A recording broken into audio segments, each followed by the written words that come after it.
everyone. I'm Richard Schmier, the President and Chairman of the Board of the Middle East Policy Council. I'm pleased to welcome you on behalf of the Council to our 93rd quarterly Capitol Hill Conference. And today we will address the issue of policy options towards Iran following the U.S. withdrawal from the Iran nuclear deal. As many of you are aware, in January of this year, we conducted a similar session focusing on Iranian advances in the Arab world. Let me mention up front that our focus today will be different. We have asked our panelists to look at how, realistically, the Trump administration and our partners in the region can address those actions of Iran which they object to. The seed for such a discussion was planted by Secretary Pompeo's 12 points speech in May, in which he listed 12 actions which the Trump administration is calling on Iran to take. Today, we are fortunate to have a truly expert panel to discuss if and how it might be possible to get Iran to take such actions. However, before I turn to today's program, I would like to say a few words about the Middle East Policy Council. The Council was established in 1981 for the purpose of promoting dialogue and education concerning the U.S. and the countries of the Middle East.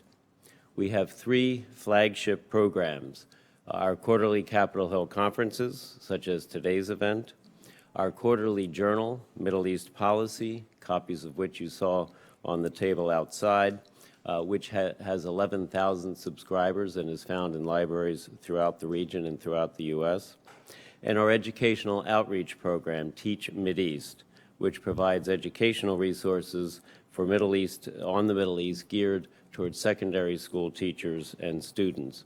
So I would encourage you to visit our website, www.mepc.org, or our Teach Mideast website at www.teachmideast.org to find out more about our programs.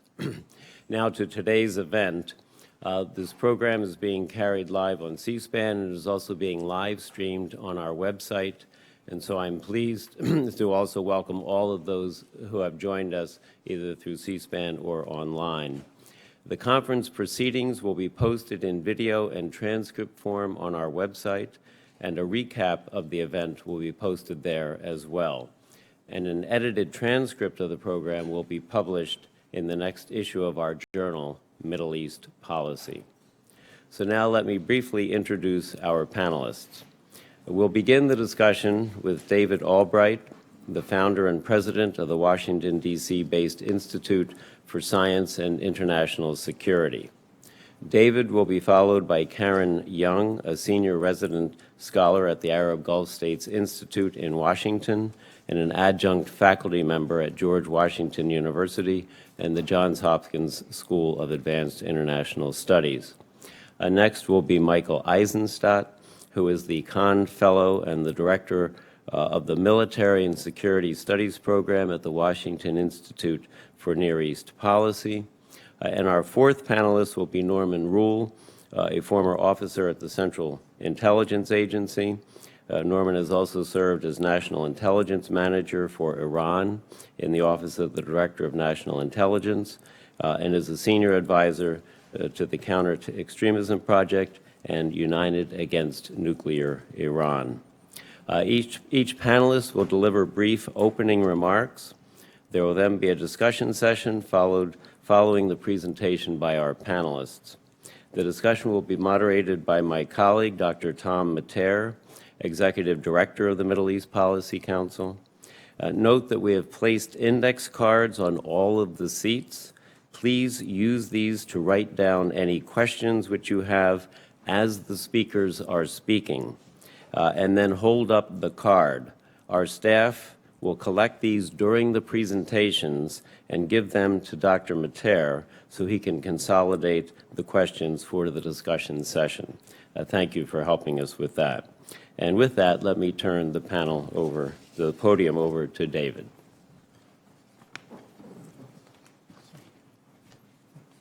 Thank you very much, Richard. And Thank you, Tom, for the invitation. Very happy to be here.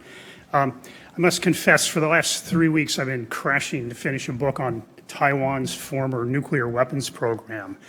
And I can't help but contrast that with Iran. I mean, it was incredibly difficult, 20-year intensive struggle the United States waged quietly behind the scenes to make sure that Taiwan didn't build nuclear weapons in the 1970s and 1980s.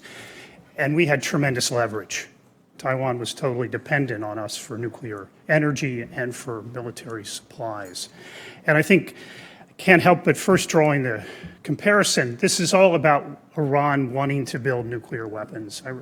Despite comments from Iran, I remain convinced that that's what this is really about. And I think the Trump administration recognized that the JCPOA, or the nuclear deal, needed to be fixed in order to make that future less likely. While there were many strong aspects of the deal, right? It on balance was working to accomplish what it set out to do. But inherent in it, there were problems that really reflect how difficult this issue really is to work on. And so when President Trump gave his speech last January, I think he outlined 3 major problems that to this day require fixing. One is the sunsets in the deal, that the deal was temporary. I can remember discussions in 2013, actually, 2014, that the idea would get a deal that would last, the limitations would last 20 or 30 years. In reality, they start to sunset after 8 to 10. That was the best that could be gotten. Well, that's a problem. What happens? And in fact, and the E3, as it's called, Britain, Germany, and France, engaged quite rigorously with the Trump administration to work on these issues. And there was a tremendous amount of agreement on this issue that Iran increasing its enrichment program is a threat. There is no credible reason, civilian reason, for Iran to have a uranium enrichment program that grows in size over time. And so they couldn't agree on the modalities of that, of what does it mean if, in the context of negotiations, 7, 8 years from now, Iran increases its centrifuge program as it's allowed to do under the nuclear deal. What do? U.S. said automatic in quotes, snapback of all sanctions. The Europeans said, well, that would violate the JCPOA and we want to do something else. But they were actually pretty close to a solution. Another one which had rapid agreement between the E3 and the United States was another weakness in the deal. It didn't resolve past questions about Iran's nuclear weapons work. And as anyone who studies history, is the present depends on what happened in the past. Iran had a robust effort to build nuclear weapons. It hid that. It lied about that. The deal did not ensure that that issue would be addressed before it was implemented. And in fact, in a sense, the IA was, for those of us who work in inspections, forgive the bluntness, was kind of thrown under the bus and put in a position that if you demand Iran settle these past questions, this deal will go down. And of course, the International Atomic Energy Agency is not a strong agency. It can confront when needed, but it has to have the support of countries like the United States and European countries. It blinked. So this issue was not settled. In the E3 U.S. negotiations, within days, a new arrangement between them was worked out to strengthen inspections, particularly to be able to get to military sites, which Iran has generally refused to allow the inspectors to visit. And most of the Iran secret nuclear activities took place at military sites or military contractors or part of the military industry. So getting there was critical if you want to understand the nuclear weapons program, make sure, or at least have some assurance it's not restarting. There was also something called Section T, which was not being implemented, that has to do, in its heart, that there's equipment that you need to use if you're going to develop nuclear weapons. And that equipment is fine for Iran to use for non-nuclear weapons purposes, could be military, anti-tank experiments, but it has to be declared and monitored by the IAEA, and its use has to be subject to the approval of the executive body of the agreement, the Joint Commission. That had not been implemented at all, and clearly there was equipment that was covered by this. So, but that was agreed. There was also a quick agreement on that an ICBM is really part of the nuclear deal. You can't segregate an ICBM from the nuclear deal. I mean, what are you going to put on it? What would Iran put on it other than a nuclear weapon? And so the E3 in the United States agreed that ICBM development by Iran would be a trigger for massive sanctions. Again, how you deploy those sanctions was really not worked out. So I think it was, in my view, a tragedy not to have finished this negotiation and in that sense fix the deal. But you know, it is what it is, and President Trump and some of his advisors decided that it was more important to confront Iran now, e.g. reapply the most critical U.S. sanctions, rather than have a fix that really pushes the problem off. And I will admit that the strategy of this fix was that essentially you would enforce it, better the inspections, put down a marker in ICBMs, and then you would do nothing for 6 to 8 years. It would just stay in place. And Iran would get the message that at the future point, when you go to increase your enrichment program, in a sense, all hell will break loose. And that would then trigger them to negotiate or to not do it. And so administration decided, or President Trump decided, that they want this confrontation now, and they've reimposed all the sanctions.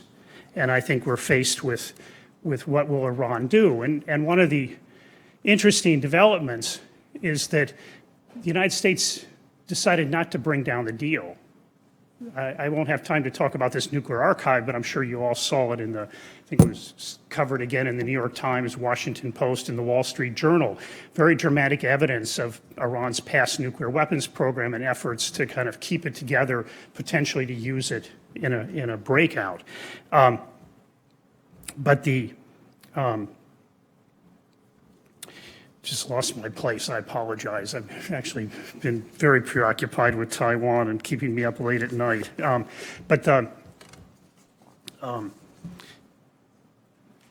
What I'd like to, maybe I'll just switch to some policy recommendations. So I apologize for losing my place.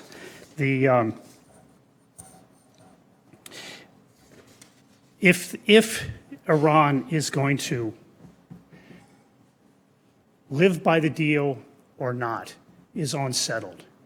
And maybe that's the place where I wanted to go, is in some ways the administration, what is the phrase, wanted its cake and eat it too, that they reimpose sanctions, which are going to hurt Iran. There's no doubt about it. But they put Iran in a position that if you violate the limitations of the deal, the EU will then reimpose sanctions, and they've told them that formally in a joint commission meeting. France and the others announced to Iran, if you violate the limitations, you will face EU snapback. And then there will also be snapback of UN sanctions. So I think Iran is in a bind of what do they do? And I think most estimates, at least the people I work with, is they're not going to increase or violate these limitations for this year. They're going to make all kinds of noises. They're going to talk about this and that, and they're going to threaten this. But I think they haven't made up their mind, and I think they'll wait to see how it goes with sanctions. The Trump administration thinks that that's going to lead to a negotiation that'll create a deal that's more favorable. And one of the things Secretary of State Pompeo put on the table was that when this withdrawal or this non-participation announcement happened, was that they now want zero enrichment in Iran. So they've moved the goalpost from limited enrichment to zero enrichment. And there is an argument for that. if you look at Iran's enrichment program, there's absolutely no need for it. They'll never have an enrichment program that'll produce low-enriched uranium for nuclear power reactors that'll be cheaper than what they could simply buy on the international market. And in fact, that's what they're doing now with the Bushehr reactor and reactors they're planning in the future, is to buy the fuel. So when the E3 in the United States agreed that any increase in enrichment really doesn't have a credible civil justification, they actually mean it. Where Trump has gone farther is to say, okay, let's just get rid of this enrichment. It certainly strengthens U.S. hand in negotiating with Saudi Arabia on the 123 agreement.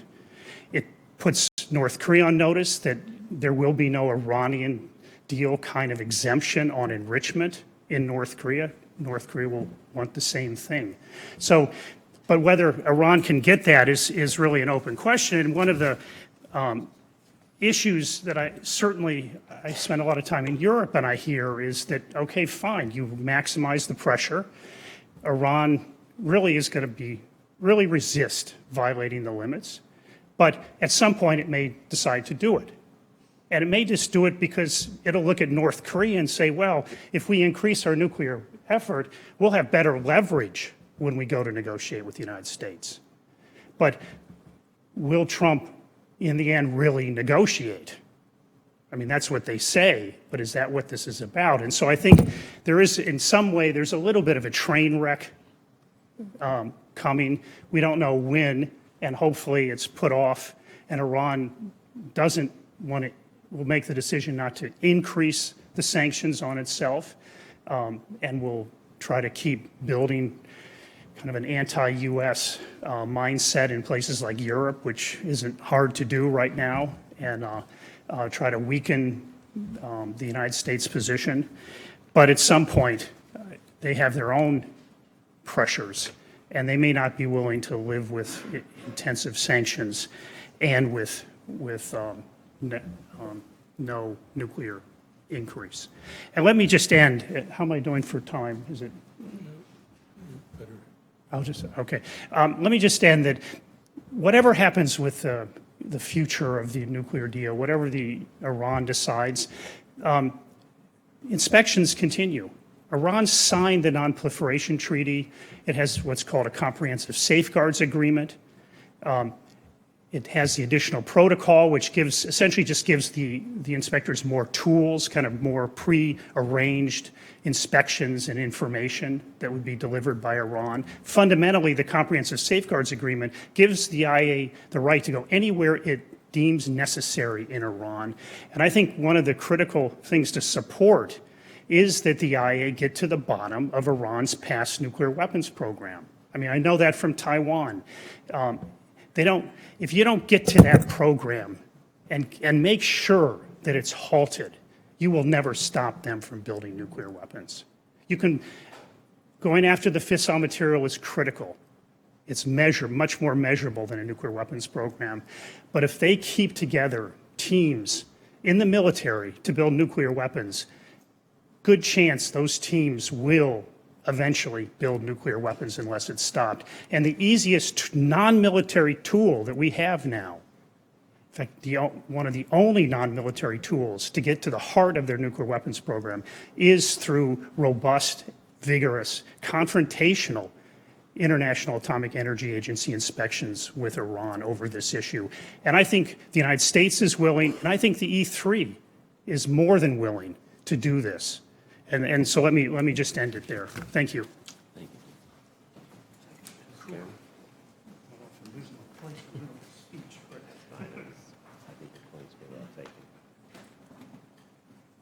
Thank you. Well, I agree with David. There are a lot of train wrecks happening these days. Thank you. Thank you for the invitation to speak here today with such distinguished colleagues. The title of the event seeks to address options to the Trump administration after the withdrawal to the JCPOA. But I think the better question is what options are there for the other parties to the agreement, and more directly, what options are there to Iran and its neighbors in their current economic and political relations. The Trump decision to withdraw has indeed put Iran on watch, as it was intended to do. but I think it also increases the likelihood of conflict or the train wreck between Iran and its neighbors, and further has created or exacerbated tensions in trade and financial flows within the immediate Gulf. Most evident are increasing strains of the GCC rift, weakening economic cooperation and integration, and making Iran a go-to asset for food security, and for Qatar, a co-guardian of its most precious asset in the South Pars North Field. Oman and Kuwait are also put in difficult diplomatic and economic positions. Saudi Arabia and the UAE are pushing for a confrontation with Iran, though through increased financial sanctions, but also as a way, I think, to create leverage with the U.S. in oil markets. As they need the U.S. to back any escalation in the region with security assurances, the U.S. now needs cooperation on oil markets, which places major oil producers in the Gulf, and arguably also Russia, in an interesting position vis-à-vis U.S. policy on Iran. Iran is now effectively cornered, isolated, and its economy will surely suffer in ways that we have seen under previous sanctions regimes. I'll share some evidence of recent experience with sanctions between 2012 and 2015, but I believe this time is different, in that America's choice will also punish its allies in Europe, further exacerbate tensions within the GCC, and give China, and arguably India, Russia, and even Turkey, more mediating power within South-South financial flows and new financial institutions. Key sanctions to be reimposed, as you know, in August will hurt the trade sector most, in construction materials, aluminum and steel, and any large currency transactions in U.S. dollars on behalf of the central bank. We're seeing a number of preemptive corporate exits from Iran, from Asian, American, and European firms, but mostly the latter. The oil and gas sector, along with shipping, will be most affected with sanctions on November 4th. Most affected will be transactions by foreign financial institutions with the Central Bank of Iran, and I think this is the death knell for the Iranian economy.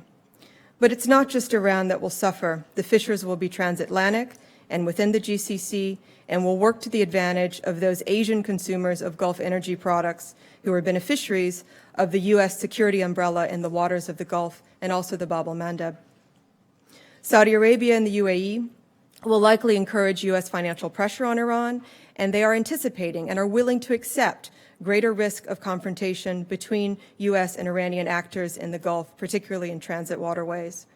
And while the JCPOA was no panacea, we're sliding towards confrontation with very little regard for what a collapse of Iran, with 80 million people, many young and already agitated, might do to the wider MENA region. The European Union emerges as less able to intervene on behalf of Iran, as we've seen the withdrawal of many private firms. The beneficiaries in the short term are those states that can manage to maintain buying Iran's oil or withstand U.S. pressure, and this happens to be a U.S. adversary, China. China is Iran's #1 customer. It's also Saudi Arabia's #1 customer.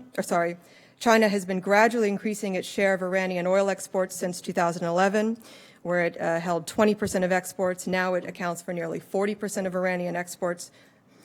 China imports about 700,000 barrels of oil per day, and Iran produces just over 3 million. India is an important bystander with about 550,000 barrels a day.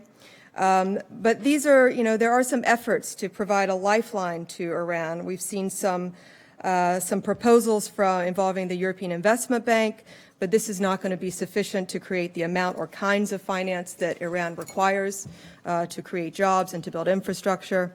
Moreover, the EU political commitment to engaging in lending doesn't obligate EU financial institutions like the European Investment Bank to actually allocate programs, and they've made the wise choice that that's not a business-savvy thing to do. Open liberal economies have their limits in these political crises. Even if the EU is able to create a lifeline to Iran via export lines of credit or targeted investment, or a third way of EU members facilitating payments by formal Iranian government accounts in central banks of EU members. This is risky. It's not going to be easy because the U.S. will very likely place sanctions on staff members of those central banks, as they have done to staff members of the Central Bank of Iran. I think the EU is right, however, to preface the option to Iran with demands for transparency and reforms in its bank sector, But again, it's not likely to be a popular moment inside of Iran for these kind of measures. The EU doesn't really need to trade with Iran. It's not at risk of losing a major market share for its export. Iran's not a major trading partner. Trading goods to Iran is about 10 billion euros last year in 2017, which is 0.1% of the euro area's gross domestic product. In the case of Russia, I think the reimposition of sanctions on Iran and those countries and entities doing business with Iran is definitely more complex. So Iran, under the terms of the JCPOA, stood to become a major competitor to Russia in supplying gas to Europe. Iran requires massive investments in its gas production and the construction of a new pipeline via Turkey to make that competition a reality. But in the current political status, Iran is mothballed. The EU will continue to pursue alternative energy supply strategies, including renewable energy, even coal power plants, and trying to reduce its dependency on Russia. Russia and Iran then become frenemies, I think, in this respect, at least in their Middle East strategies. Russia's playing an interesting game with Iran, particularly in new promises of foreign direct investment in its oil and gas sector. A recent announcement of a $50 billion commitment, which I think was more likely to be about $5 billion in the near term, would allow Russia to be a stakeholder in any transition or future opening of Iran to global markets. It's like walking by a going out of business sale and buying something just because you think you might need it in the future, not because you need it now. In the short term, there's some clear winners and losers in the U.S. reimposition of sanctions, and I think that the America First confrontational posture is including a very clear protection of Chinese economic interest in the region, though maybe not on purpose. A case in point is Iran's South Pars gas field, a new development there. Because Total withdrew, it basically gives a 70% ownership to China National Petroleum Corporation in development there. This was clearly an unintended consequence. China has been a consistent investor in Iran, even under previous sanction regimes. China was a major investor in Iranian infrastructure between 2005 and 2015 and has ramped up again in 2016. China's Export-Import Bank has financed many transport projects in Iran, including a subway system, railways, and roads. China has also taken advantage of being able to settle purchases of Iranian oil and non-oil products in local currency, avoiding U.S. financial institutions. They're creating new financial products and new institutions really preemptively before the U.S. withdrawal from the deal, including a new yuan-denominated crude futures contract ability on the Shanghai Energy Exchange, which started in April before the U.S. withdrawal. For the Gulf states, the economic outlook and repercussions from the U.S. sanctions, I think, are mixed. Both Oman and the UAE saw an increase in trade with Iran between late 2016 and 2017. According to IMF data, UAE-Iran trade increased from $2 to $7 billion in this period. In Oman, it also doubled, but much lower numbers, from $100 to $200 million. The regional outlook for the GCC, I think, is therefore very mixed after the U.S. withdrawal. The political risk premium has raised considerably. Oil prices are reflecting that anxiety, providing some short-term gain in fiscal balances for Gulf oil exporters. But I think the medium-term outlook is less clear. For the euro area, this points to a potential decline in GDP, but for GCC oil exporters, they are moving into fiscal surplus this year. This means weakening the political momentum for economic reforms. But I don't think it's the rising comfort with higher oil revenue that increases the risk of confrontation between Saudi Arabia, the UAE, and Iran. I think the displacement of oil markets is just one area of economic cooperation between Saudi, OPEC, and the U.S., but this should not be seen as a quick fix. It's not just Iran that affects oil markets. We're dealing with production crises in other places like Venezuela and Libya. The other political risk factor is in transit points, which you're well aware of, notably the Strait of Hormuz. But I think the Bab el-Mandeb is important too, a crucial point for the Saudi-Emirati war against the Houthis, and some would argue they're Iranian supporters in Yemen. 30% of global seaborne oil goes through the Strait of Hormuz, but so does 11% of rice. The Bab el-Mandeb sees 18% of rice traded globally, 15% of global wheat, and 32% of global fertilizers. So crisis in either of these transit ways affects more than oil. It's going to create a food crisis. Inside Iran, we should be bracing for an economic collapse, likely more severe than the recession that occurred after 2012, when GDP per capita fell sharply by 10% year on year. Like its neighbors across the Gulf, Iran has a serious unemployment problem, especially among young people. It will struggle with a currency devaluation, erasing the savings of the middle class. This matters in Iran, but it also reflects weaknesses in other regional economies. Youth unemployment is about 30% in Iran, but it's 44.5% in Saudi Arabia. Just as the current protests in Basra among unemployed young people demonstrate that many of the structural grievances that motivated the 2011 Arab uprisings remain unresolved in the region. This is a shared problem. Agitation from economic crisis is certain to pick scabs at these regional wounds. In closing, baiting Iran will have regional and international consequences, and I think these are likely to be very destabilizing. Thank you. Do any of you have questions on these cards? And yes, could staff, MEPC staff, please collect these questions and bring them to me?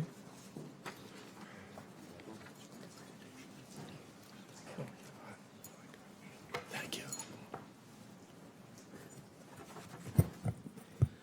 I'd like to start off by thanking Tom Mater, Ambassador Schmierer, and Middle East Policy Council for the invitation to speak here, as well as for organizing this event and the opportunity to be on this panel with people whose works I've learned a great deal from over the years.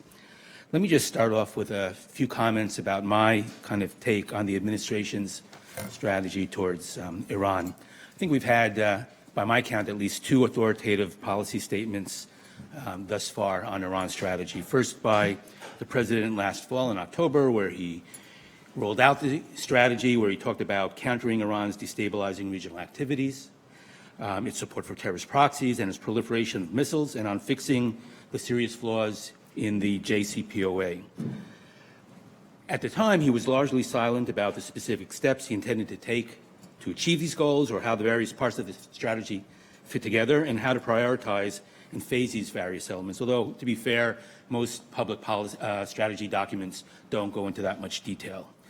I think Secretary of State Pompeo's statement in May of this year put some flesh on the bone with his 12 points. Yet I would argue still that the strategy is a work in progress, and I would argue we have maybe an unbalanced strategy, because it's based almost entirely on a single pillar, which is sanctions. So I would argue that what we need is a more comprehensive strategy, a more comprehensive approach, which more effectively utilizes all the instruments of national power. I would also say that, to a certain extent, some of the major decisions made thus far have been driven by politics and the president's campaign promise to withdraw from the JCPOA. So let me just say, politics and policy and strategy will always be intertwined, and that's just a fact of life. But like in much of life, timing is everything. I have no inherent objection to the idea of withdrawing from the JCPOA. I just would quibble with the timing of this decision. And I guess it, comes down to whether you think it would have been better to have a crisis if Iran remained compliant with the JCPOA 10 years from now, if it decided to start, if the policies of the Islamic Republic hadn't changed and it started ramping up its nuclear program again, we decided to withdraw then, or we withdraw now. But again, as some of the other speakers have said, it is what it is. So we are where we are, and we have to find the best way to move forward with regard to where we are. I would argue, though, it would be desirable to have a more structured process where at least the trade-offs and the costs and benefits of the various decisions we make are more explicitly highlighted, and the risks involved in the policy of maximum pressure, which we have adopted, are made more explicit. One of the other things I would say is it seems that there's also a need for a plan B here. More hedging measures in case the strategy, as I understand it, does not work as intended. So if, for instance, maximum pressure is not sufficient to cause Iran to come back to renegotiate a nuclear deal, if maximum pressure maybe contributes to the existing unrest, but the regime is able to keep a lid on things, then what? Okay, so if Iran maybe stays in the JCPOA, that's fine, but that's not the administration's goal. So I'm not sure how they'll handle it at that point. And if Iran decides to push back by exceeding the JCPOA limits, even dealing with the potential possibility of European and other countries, snapping back the JCPOA deal, writ large, then what do we do? And is the only option we have then the military instrument? And is this administration willing to go that route? And it's not clear to me at this point that it is. And that, of course, maybe their idea is that the Israelis will handle it at that point. But I think we saw in 2012 that their preference is not to do this kind of thing alone if they have to do it. So I see a gap in the logic, at least as I understand it, in the administration's current strategy. So you need to have kind of some other non-military instruments to backstop the current policy and the current strategy that we're pursuing. And one of the things we could, perhaps consider is what some people refer to as political warfare, or kind of, policy of destabilization, to kind of try to further foment instability domestically as a source of pressure. And I would argue this is for pressure and not for regime change, because, again, I'm skeptical of our ability to induce regime change from without anyhow, but we could perhaps focus on certain pressure points in order to increase pressure domestically to incentivize the regime to come to the negotiating table. Although, again, I'm kind of skeptical of all this, and I'm not sure this has been totally, these kind of ideas have been thought out myself. I'm kind of still kind of working out my own thinking on how this would be accomplished. Another thing we have to consider, that in response to American nuclear pressure, Iran might link pushback in the regional arenas, in Syria or Afghanistan or Iraq, where they really haven't, since 2011, been attacking, their proxies haven't been attacking American personnel. And what happens if Americans are targeted in a more focused way going forward, then what do we do? And one of the things we could do is, and I think the message has been already passed. I think Dan Coates said that he passed the message on to Qasem Soleimani last year, that if Americans are targeted, that we will do so accordingly as well. I think that point needs to be underscored going forward. There's also needs to be a regional component to our pressure. And I think Syria is the area where it is probably most, the arena where we could do that most effectively, although I think by abandoning the opposition, we've kind of given up the most potentially useful tool in this regard. But by staying in northeast Syria, at least we deny the Syrian regime access to the most fertile land in the country and oil resources. And at the time, and if we combine that with pressure in the form of sanctions on the Syrian regime, then maybe that will cause, it will force the Iranians and others to further increase their financial assistance to the regime, and therefore, impose costs on the people that have to support Syria and the Assad regime to keep it afloat. So maybe that should also be, I think, part of our strategy. We should also keep in mind that the other guy gets a vote. So in the past, in response to our past pressure campaigns, we've seen that Iran has often responded to pressure by incrementally increasing its enrichment capabilities and threatening even more dramatic progress to convince its adversaries of the futility of their efforts. So it's quite possible that at first they'll go up to JCPOA limits, but it's possible that they'll eventually go past it if the pressure becomes sufficiently onerous. We've also seen in the past that they've accepted temporary freezes on their activities when the pressure is large enough. So they are tactically flexible, and that's possible that, again, that might kind of work itself out in kind of going up to the limit but not exceeding the limits of the JCPOA. But in the past, we've seen as foreign pressure intensified and broadened, they generally responded in kind. So in response to cyber attacks launched by the United States and Israel, and in response to sanctions on their petroleum sector, they responded with cyber attacks on Aramco, and then distributed denial of service attacks on American banks and financial institutions. And with threats to close the Strait of Hormuz, which we could talk about. They're doing that again now. I think that's something they do only in extremis, because they depend on the Strait of Hormuz to export a lot, just about all their oil, and import a lot of the necessities of life in Iran. So that's something they only do in extremis, but I think the threat is very useful in order to kind of, as a form of psychological pressure on their enemies. And then we also, in response to assassinations of the nuclear scientists, they launched attacks on Israeli diplomats in 2012. And then in response to a surge of American UAV overflights in 2011, 2012, they attacked American UAVs in the Gulf. So expect pushback, and we have to be prepared. Okay.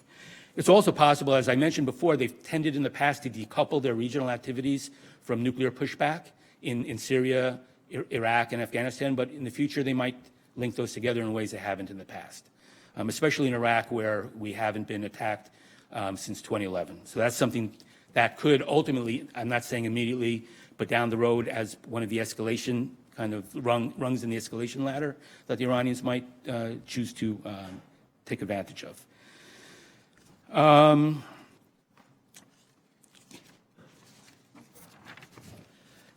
One of the other things that we have to keep in mind is that we've had, of course, a long history of interacting with the Iranians, and as a result of the way we responded to past Iranian attacks, whether it be the Beirut bombings in '83, Khobar Tower bombings in Saudi Arabia in 1996, the support for insurgents attacking Americans in Iraq after 2003, Tehran has learned that they could wage proxy warfare against us without risking, at least until now, a military response.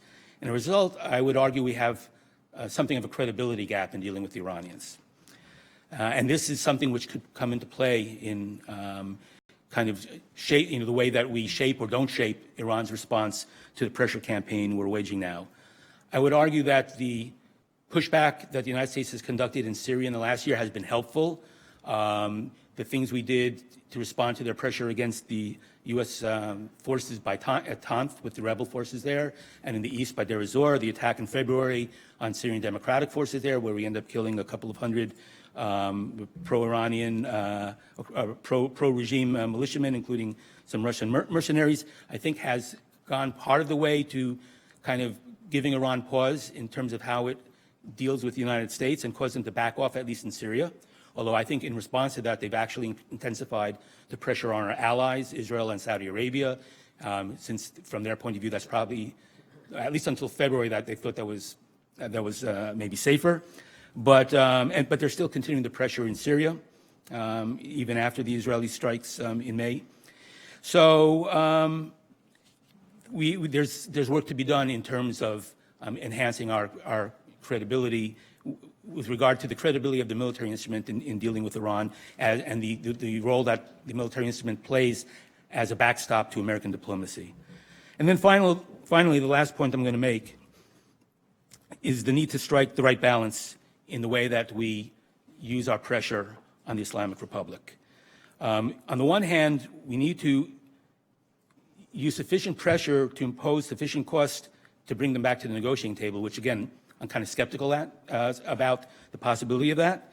And in fact, as Karen made clear, it's not clear how all these sanctions are going to work out in terms of what kind of cost it's going to impose on Iran and how effective the sanctions will be. But we have to, impose sufficient pressure to get them back to the negotiating table without prompting Iranian actions that we are ill-prepared to deal with or that could spark a broader conflict. So I don't know if there's a policy sweet spot here to be hit, but I would argue, Max, you don't want to exert, to the degree that we're able to do so, maximum pressure. You want something less than maximum.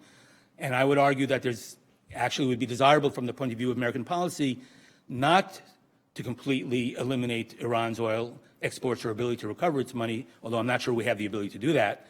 But it's not desirable to completely zero out Iranian oil exports, simply because they've always said that if we can't export oil, nobody's going to export oil from the Gulf, and that simply incentivizes them to engage in destabilizing actions in the Gulf. And likewise, with regard to regime change, I don't think this should be an explicit element of American policy. It is not thus far, although there are clearly people in the administration that would like to make it as such. But again, if they believe that they are facing not just the kind of usual American, what they believe is American soft war to kind of undermine the regime, but an active campaign, again, that will cross an Iranian red line, which will incentivize them to use the military instrument against us and cause us to cause probably military escalation. So my final point is this: the administration's policy might work. I'm skeptical, but we're kind of entering into kind of terra incognita here. So it might work. But there's always unintended consequences, as some of the other speakers have said. And I think we need to have a plan B in case it doesn't. And we also have to hedge and be ready for what the Iranians might do in response. And it's not clear to me that all the possibilities have been thought through as well as they should be. So thank you very much, and I look forward to hearing Norm and the discussion after. Thanks, Mike. Are there any more questions you can bring? Thank you. Thank you.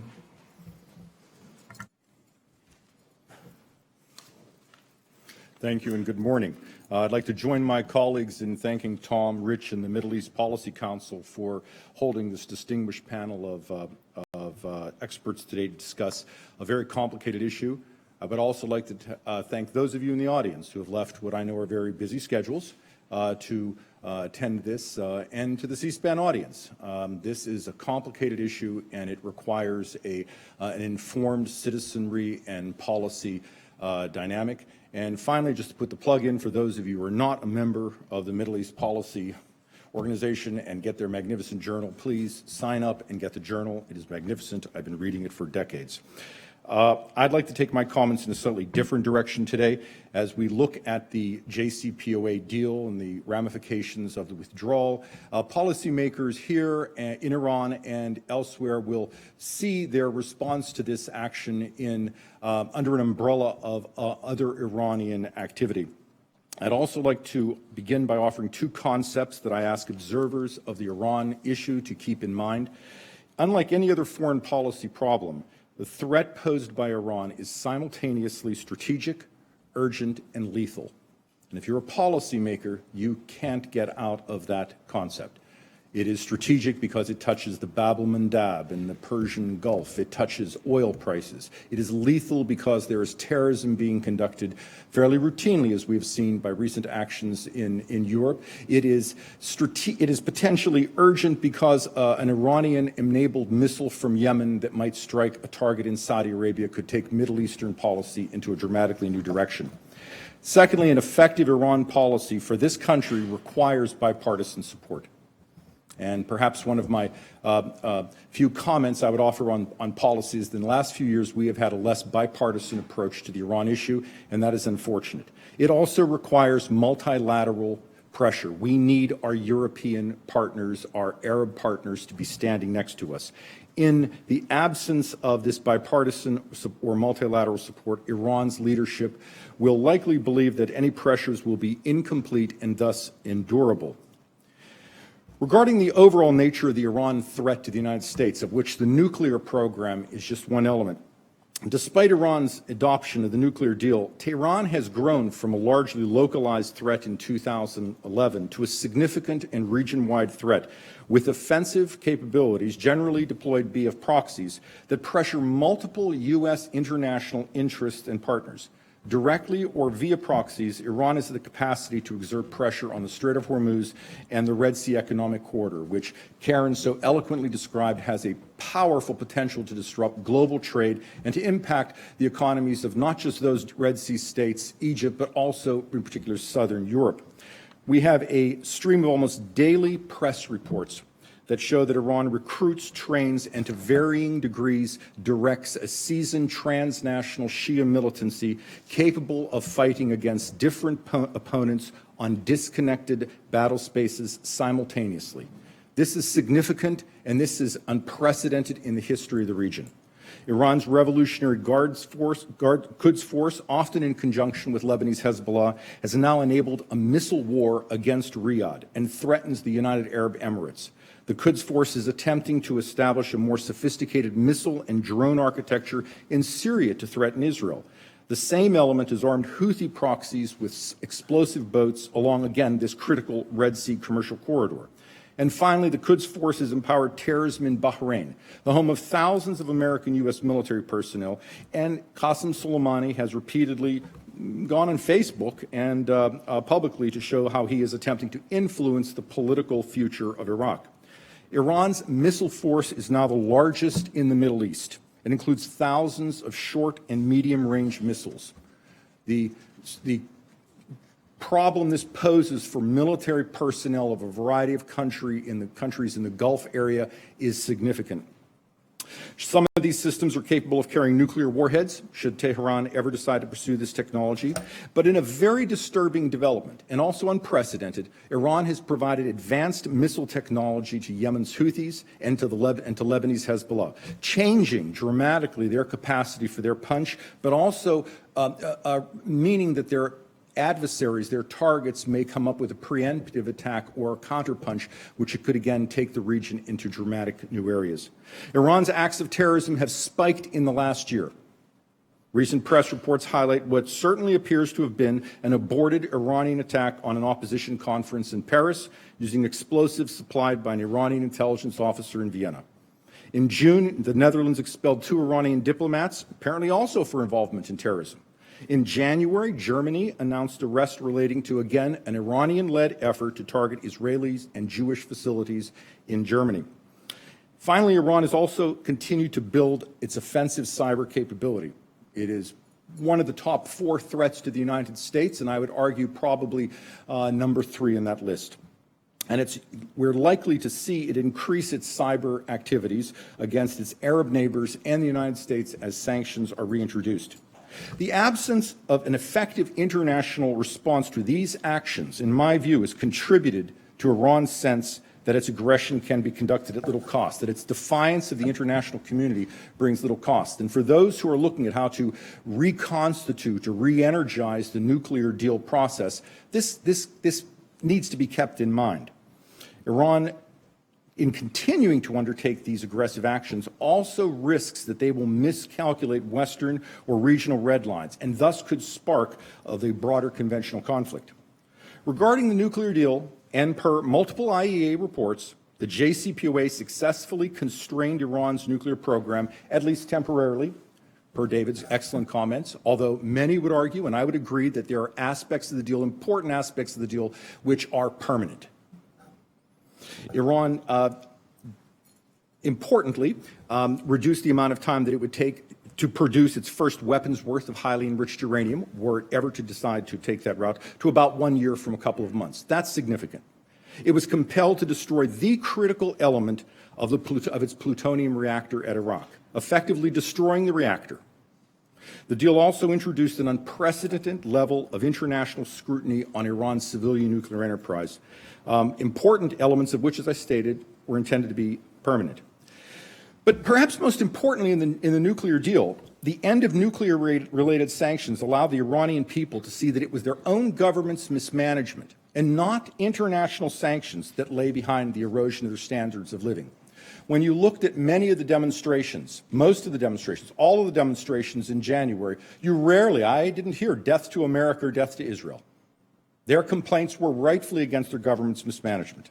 However, in light of Iran's egregious behavior in the non-nuclear areas, it is not unreasonable to say, if you can't trust them anywhere else, how can you trust them here? And also the Israeli capture of a vast amount of weaponization documentation, which is not in itself a nuclear program. Papers and CD-ROMs are not a weaponization program. But it does show that Iran at least kept open the option to restart nuclear weaponization, and therefore it's certainly reasonable to insist that any deal's provisions be further tightened, and we seriously look at possible military dimensions of their program and asking Iran to reveal that. I also believe that any future nuclear deal will almost certainly draw upon many, most, perhaps all of the major provisions of JCPOA and its oversight architecture, in large part because it represents, no matter your views of the deal, a tremendous amount of hard diplomacy by very hard-working policy staff, policymakers, diplomats, Department of Energy personnel, and other smart people. But in the wake of this deal, we ought to think, how is Iran going to react in coming months? They will continue to posture defiance, victimization, and they will press Europe, Russia, and China to ignore U.S. sanctions. They will also gradually expand, or at least claim they're expanding, because Iran is a master of embellishment. That they are attempting, they're going to expand its dismantled nuclear equipment and facilities. Again, likely embellishing some of that. But they will likely stay within the bounds of JCPOA, if in part to demonstrate their willingness to be part of a deal, and also with their defiance to demonstrate the ineffectiveness of external pressure. Tehran will maintain heavy diplomatic engagement with some sympathetic European partners to place further stress on European-U.S. relations. Although some hardliners in Iran chafe JCPOA restrictions, it is often said that hardliners in Iran oppose the deal. Now, that is certainly the rhetoric, but it's not the reality. They also understand that Iran's political and economic stability depend upon the sanctions relief provided by the deal. Despite that their statements that they would like an immediate pullout of the deal, they're unlikely to make such a decision until they believe that the deal no longer provides the economic benefits that are so important to sustain the political stability of Iran's regime. There is little reason to believe, however, that Iran's leadership will negotiate further on its nuclear program in the foreseeable future. It's not just that distrust of the U.S. is high, and it's not just that pressure is not yet perceived as unilateral. Iran is going through a leadership transition period, and this is not the time for anyone in Iran to stand up and say, I think we should make concessions to the West. I think we should deal with the Americans. In the end, Iran's decision-making on this deal will depend on how Iran's leaders perceive their own domestic stability. Therefore, it is not unreasonable to believe that it will take several years of multilateral sanctions and diplomatic pressure, as well as, in my view, the arrival of a new supreme leader before Iran returns to the negotiating table. For the near term, Iran is unlikely to establish weaponization or covert nuclear sites. In light of the recent Israeli seizure of Iran's nuclear weapons archives, an intelligence coup of extraordinary proportions. It's just extraordinary. But Iran's leadership, you must now well imagine, is probably thinking, can any aspect of our nuclear program be kept secret from the West? If we undertake these activities, how long before they appear at a press conference at the UN?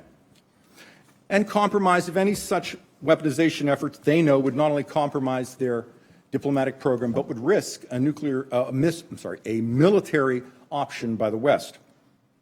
Regarding Iran's regional behavior, it's certainly an overstatement to say that Iran controls events in Iraq, Lebanon, Syria, and Yemen.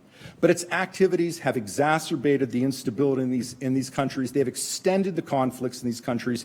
And the proxies they have created who will seek to dominate the key security and policy institutions in their capitals are changing the DNA of the region. That is also inescapable.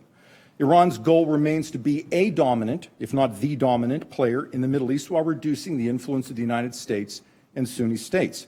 And Iran has exploited the turmoil to sustain or establish new allies, to establish itself as the sole protector of the region's Shia population, something I think we should be stepping in on as a policy move. We should stand up for the beleaguered Shia of the Middle East, not just Iran, as well as to bleed our partners in Saudi Arabia and the Emirates in the Yemen conflict, and obviously to confront Israel's new and more capable enemies. Regarding reports of U.S. and Israeli engagement with Moscow, that Russia will convince Iran to leave the area, I am skeptical. Iran is unlikely to reduce its presence in Syria for multiple strategic reasons. And there is no evidence of which I am aware that Russia has the influence or the political will to compel Iran to change one of its most strategic locations in the Middle East. What is also important is that the openness by which Iran undertakes its regional operations is remarkable. Iran now insists it has the right to undertake these interventions. A powerful statement on how Iran views its role in Arab capitals in which it has no influence in modern history. This new determination is likely driven in part by the extensive financial and personnel investments Iran has expended in these conflicts. Iran's Revolutionary Guard leaders routinely express pride in the service of their personnel in Syria. Qasem Soleimani, the head of the Quds Force's presence has been splashed all over the internet. But in a worrying development, Lebanese Hezbollah and Iraqi Shia militias have now adopted an expeditionary profile. And we should consider how these external operations for Iranian personnel and for the militias will change their own perspective of their role in their countries and impact their long-term evolution. Iran's operations in the regions remain vulnerable to the disruption of their logistics chain, but this would come at some policy consequences. Looking forward, as the Quds Force is learning from ongoing events in Basra, it's much easier to empower military groups than it is to solve the economic and political challenges in proxy territories. Iran has got a lot of headaches coming for its personnel, its proxies in this region. We've seen that Iran's population is increasingly unhappy with the expenditure of Iran's forces outside of Iran, but they themselves only know about these events through what information leaks into Iran. And I think it would be useful if we could push more data into Iran to show the Iranian people what these conflicts are costing them. Iran's domestic and political foundations continue to erode as a result of these new sanctions. But this is also compounded by decades of mismanagement, a political infighting which has made decision-making very difficult, environmental problems, which have a very real impact on the lives of Iran's people, unprecedented corruption, and a crumbling infrastructure. Protests have been fairly common in Iran over the years. If you were to look at sort of a chart, if you were to put this out, Iran is actually a protest-rich culture. But they are now magnified by social media, and they represent a drumbeat of genuine despair. But Iran's unrest also remains leaderless, rudderless. The protests are disconnected and generally driven by local economic complaints. Security forces appear to be cohesive, well-resourced, and the harsh sentences given to women outrageously for dancing and refusing to wear the hijab represent the hardline leadership's refusal to tolerate even a modicum of liberal reform. But having endured severe sanctions under the Bush and Obama administrations, Iran's leaders certainly recognize that impending sanctions touch their stability. The flight of international companies, especially banks and oil firms, entirely predictable, and I have never understood those pundits who said this would not happen or might be open to an issue. Companies vote to protect their shareholders, and that's that. This process appears unstoppable, and European efforts to develop alternative financial mechanisms outside of the sanctions reach will likely have little impact on this trend.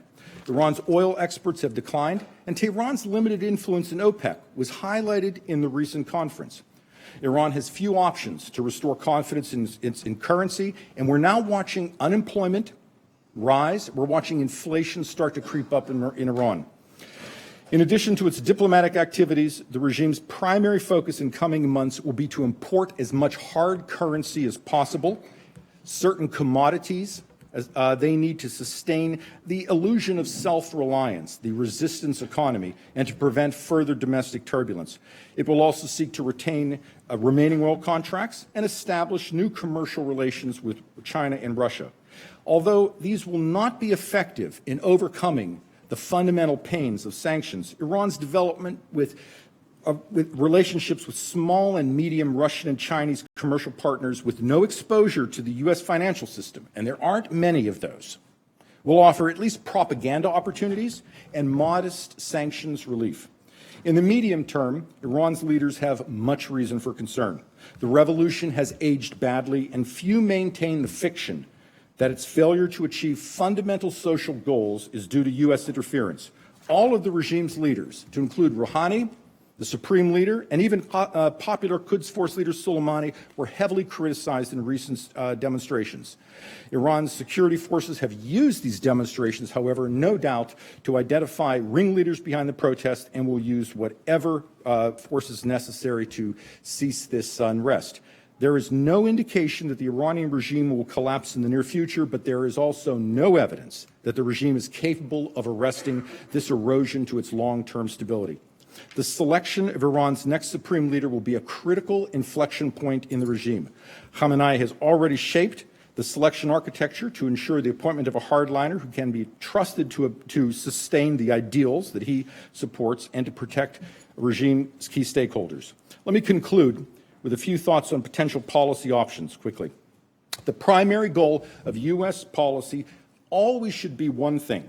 We want to develop a multilateral effort to encourage a debate within Iran's society and inner leadership as to whether its support for a nuclear program with a domestic industrial enrichment capacity, terrorism, regional interventions, its unreasonably large ballistic missile program, the detention of U.S. and other nationals, are these worth the pain of economic sanctions, which will inevitably erode first Iran's economic stability and then the political stability of the fragile regime?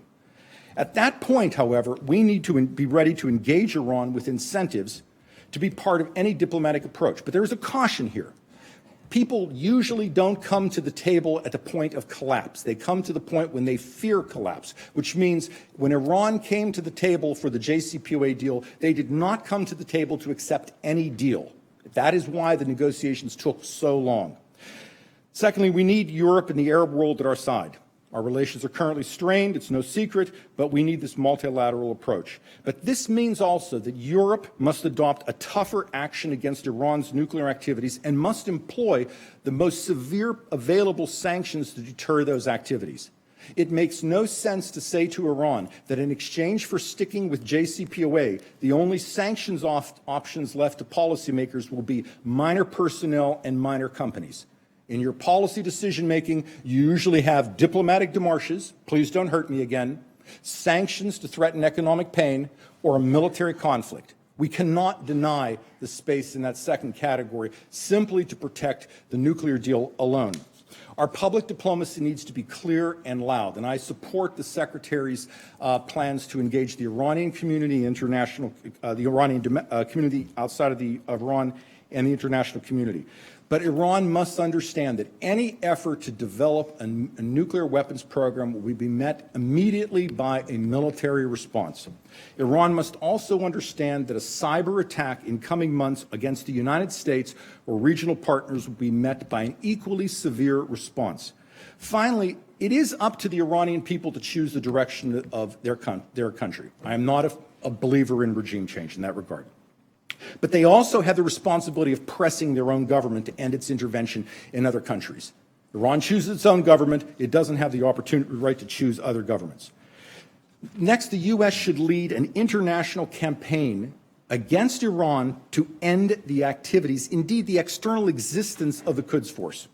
If there is one thing that can be done against Iran that would change the paradigm of Iran's leadership of what they can get away with and Western resolve, it would be this. The organization is unique on the planet. Its sole goal is to enable terrorists and create militia groups and to defy proliferation sanctions. Its activities violate multiple international standards and the very concept of Westphalian sovereignty. Final 2 points. We need a multilateral process to dismantle Iran's regional militia structure. This is something we don't have our head around yet. Iran's militias will not only impede the development of stable societies in these countries, but it allows hardliners inside of Iran to say, look what we can get away with, look how the West does not respond. My final comment would be regarding detainees, an issue for which I believe there needs to be more comment. And with Europe as a partner, Iran needs to understand that its continued detention of Americans and other nationals will deny it acceptance in the international community. The detention of such innocent individuals as Princeton graduate student Shiyu Wang and Iran's refusal to cooperate on missing American Robert Levinson cannot be forgotten. With this, I conclude my comments, apologize for their length, and look forward to your questions.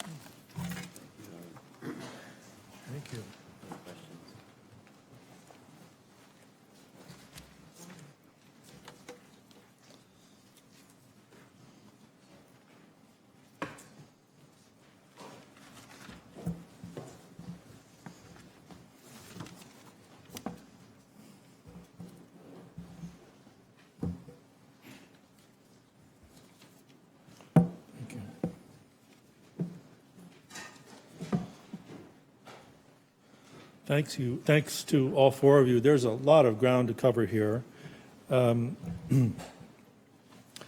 David, could I start with you about this JCPOA? I believe you said that the Trump administration is going to seek zero uranium enrichment if there is a new negotiation. But you're not even sure that the Trump administration is willing to have a new negotiation.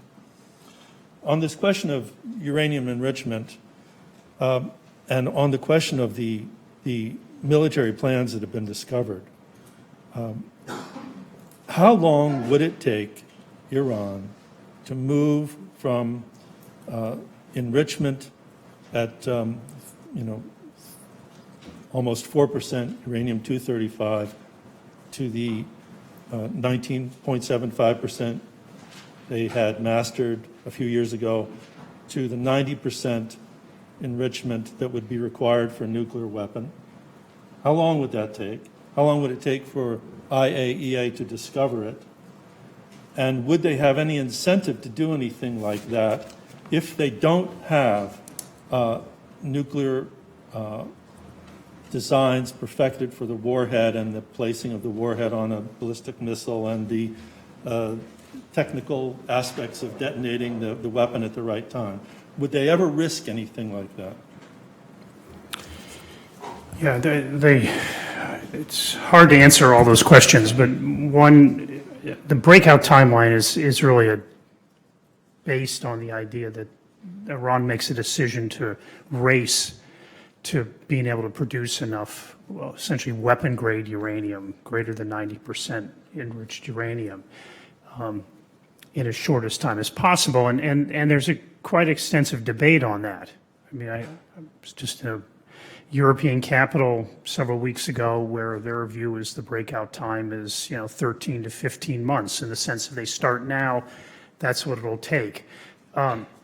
They assume that advanced centrifuges wouldn't be deployed in that breakout. I mean, our breakout is, 7 to 12 months, or maybe even a little longer. But there's some that think it's within 3 months, I've heard. So I think one of the things we're facing is that the uncertainty about their centrifuge program is growing. We don't know how many they have hidden away, let's say partial construction of centrifuges. I mean, would they trust their advanced centrifuges? I mean, a lot of their program is a disaster. I mean, we know that from the International Atomic Energy Agency. They went off to build advanced centrifuges, many different types, when most programs would concentrate on a few, and many of them have failed. I don't know if you follow this, something they used to talk about a lot, the IR-8. I don't think it'll ever be built the way it's developed. And so they have real problems, and I think that gets to this issue of they may not want to build up their program too much. I mean, it was interesting the other day, Salehi, who certainly has been around a long time and knows the program probably better than anybody, he talked about the IR-6. We know the IR-6 itself probably doesn't work, and it's 4 or 5 years from deployment. There's a variant of it, which called the IR-6S, that maybe they could build and deploy. That's a centrifuge. Yeah, centrifuge. But I think they're faced with a real serious development issue. And so I think I would agree with Norm. I don't think they're going to, maybe say it a little differently, maybe emphasize the fissile material. I don't think they're in a position to want to try to break out to nuclear weapons, unless, if you look at the South African case, use their terminology, if my back's to the wall, all bets are off. So I think and to kind of emphasize what Mike said, I think you don't want to pressurize too much to where they feel that their only out is to build nuclear weapons, and so I don't know how you balance that, because this administration wants to increase the pressure, and as you've probably all seen, it's turned down a recent request from the Europeans for exemptions on the sanctions. So it does want to drive the oil exports of Iran towards zero, and so I think my institute is often in the kind of the mode of, we can see problems. We have a harder time visualizing the solutions. But I think one of which I would argue would be that we need to think through what it is we're trying to accomplish. And and what Michael said, that there is a plan B that is in place to help us in case it doesn't work out quite as we expected. Okay, but can I ask again, is there in the materials that have been discovered, and seized in the warehouse, or that were known to our intelligence agencies in 2007 about prior military dimensions of their work, is there evidence that they actually have the capability to build a warhead? Yes, Yes, no, they could, I mean, could they deliver it on the Shahid in a reliable manner? It's not clear, but I think this information shows a bigger, more advanced program than was understood. And so I think, yes, I think they could build a nuclear weapon. I mean, again, I mean, I imagine the French would tell you they could do it if they had the fissile material, they could do it in 3 months. Now, again, I mean, there certainly would be arguments, as there have been with North Korea. Could they deliver it reliably on a ballistic missile, and are they willing to take that risk that it may just miss or pre-detonate or not detonate at all? Well, you have to test before you take a chance like that. No, you don't. On this kind of weapon, you don't have, I mean, you have to flight test, but you don't have to test the nuclear device. They won't have to do that. I mean, their program, from what I understand, it was designed to avoid that. I mean, certainly part of the information is they were looking to at least consider building an underground nuclear test site, and they picked 5 possible locations. But I don't think their first device would have needed that kind of test. Someone from the audience is asking about the negotiations between the EU E3 and whether they did get close to some agreement with Iran and what the Trump administration view of it was. I think they got very close. I mean, certainly on the reimposition of sanctions, but I know from the legislative side of this, which was a parallel effort, there was no intention to require an automatic snapback of sanctions. I mean, that was the rhetoric, perhaps publicly, but underneath it, there was a recognition that a president doesn't want to give up that kind of power, and neither does Congress. And so there would have been, we call them off-ramps, for the automatic snapback of sanctions. The Europeans wanted certain assurances and certain approaches. And there was sticking language over this idea of a 12-month breakout, which I must admit I was one of the developers of, and actually wrote the legislative part of this, using that as a criteria. But it had been interpreted and developed as not as a theoretical concept of, well, let's all estimate the breakout timeline, but it was defined as Iran does this, builds this number of centrifuges, or this amount of enriched uranium. So it was quantified in a very specific way. And so I think, again, that breach or that distance between the Europeans and the U.S. could have been managed if given a little more time. But I think this administration decided that they want a conflict now. They think now is better than later, and they think they want their, in a sense, these fancy financial and other sanctions the U.S., actually U.S. Congress created, they want them out of the cabinet and fully deployed. And they did not like, in the end, the idea of fixing the deal. And so I think the problem for those of us who believed in fixing the deal is, can we trust the next thing President Trump does? And I think if you're in European capitals, you're going to hear this, is that can you trust the bureaucrats, which are everybody but him? Do they have credibility to articulate a policy? So I think that's one of the unfortunate casualties of the way this has worked out. Okay, Norman, do you want to comment on any of that? I would have a different view on a few points. This president came into office with very stark views on the nuclear deal. No surprise to anyone.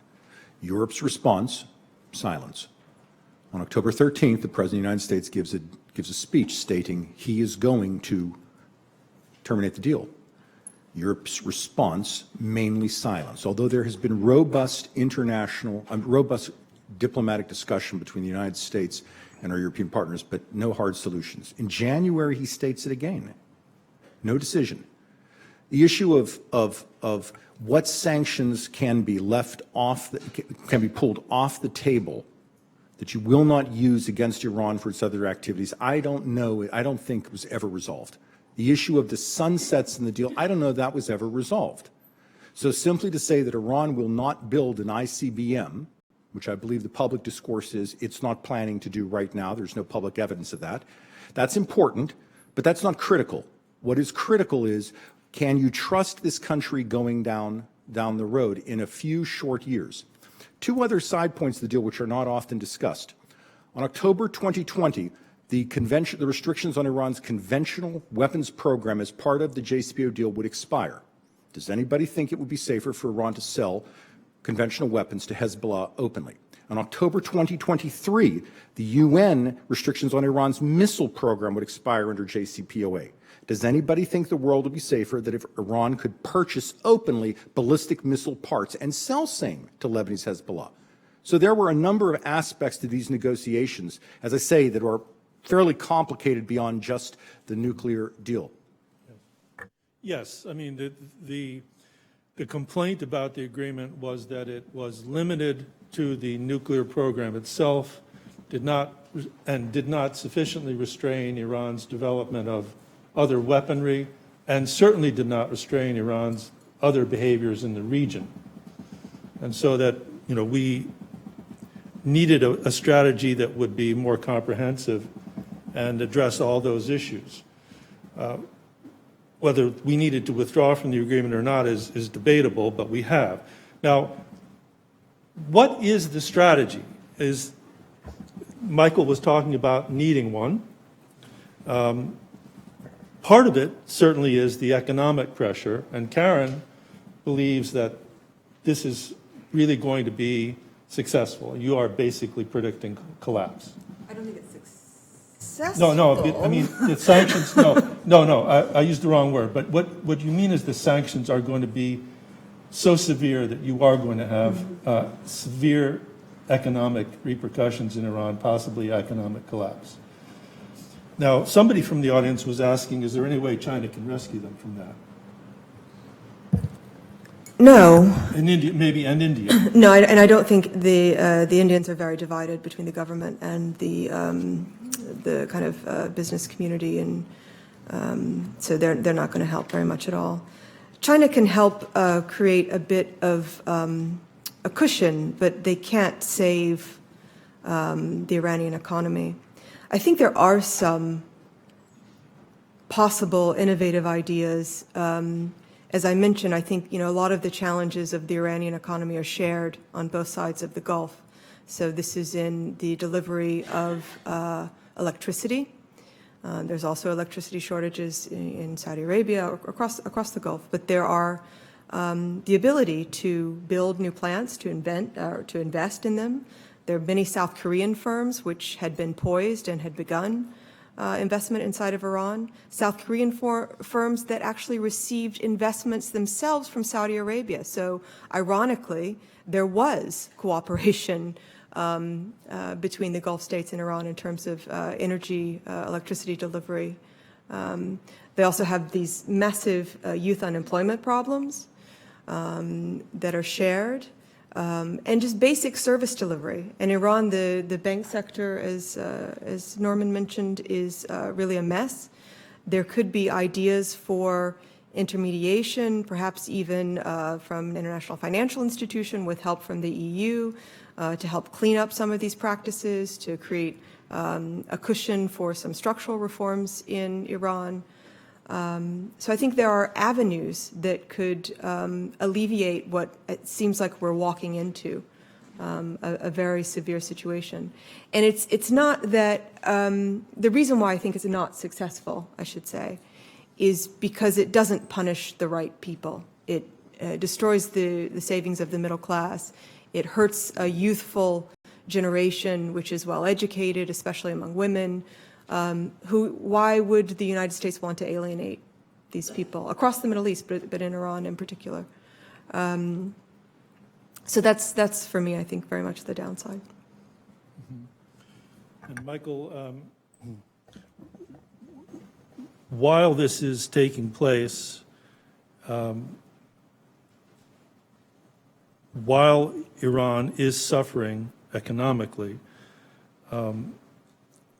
What are your major proposals for dealing with Iran's behavior in the region if they have a history of pushing back under circumstances like this? And is it likely that we are going to see, as Karen has said she fears, actual conflict? Okay, let me just say that in the past, they have decoupled pushback in the regional arena from their nuclear pushback. So by and large, they responded to nuclear pressure by moving forward with the nuclear program to kind of say that, to quote, Khomeini's quote from the 80s, you can't do a damn thing about it, that we're going to continue to move forward and that your sanctions are ineffective. They responded to American cyber and Israeli cyber with cyber as well. But my concern is that they might do stuff in the naval arena. Actually, since last year, they haven't been engaged in, what the U.S., NAVCENT would call unprofessional and unsafe behavior In the Strait of Hormuz. in the Strait of Hormuz and in the Gulf. So they could ramp that up again. And if you remember, before the JCPOA was concluded, there were a couple of incidents where they kind of diverted a tanker that was related to a dispute with the company. There were a number of incidents in the Gulf before then, but by and large, I don't think that was related to nuclear pressure or kind of nuclear, pushback against American nuclear pressure. But in the future, that could change. So I would argue that, again, there needs to be a credible military option in order to limit Iran's options for pushback. Because if they feel they could push back without accepting, significant risk, they'll do so in those domains.